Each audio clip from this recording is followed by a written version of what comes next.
Dahilan sa mga magagandang performance ng mga sundalo ng brigada at batalyon ng Philippine Army sa 8th Infantry Division ng Philippine Army sa lalawigan ng late summer, pinarangalan ni AFP Chief of Staff General Eduardo Oban sa kanyang pagbisita sa Camp Lucban sa Catbalogan Summer nitong nakaraang linggo.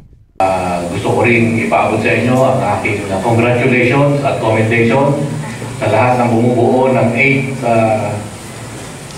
Infantry Stormtroopers Division sa inyong magandang accomplishments kaugnay ng ating objectives sa Internal Peace and Security Plan na bayanihan.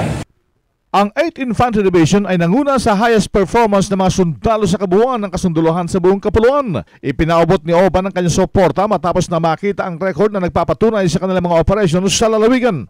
Number one, I see that the 8th ID is doing its part above par, being the leading division right now in the Philippine Army. 2 of its brigades are in the top 5.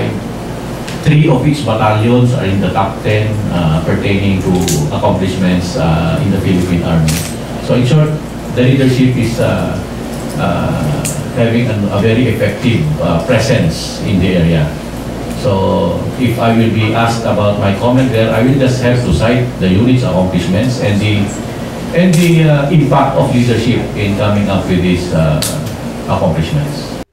Ipinangako naman ni Major General Mario Chan, ang Commandant General ng 8th Infantry Division ng Philippine Army, na kanilang ipagpapatuloy ang nasimulang Internal Peace and Security Plan Bayanihan na nakatuon sa mga programa ng pamahalaang pangkapayapaan at pangkaunlaran. RH911, Bing Formento ng DCRH Nationwide.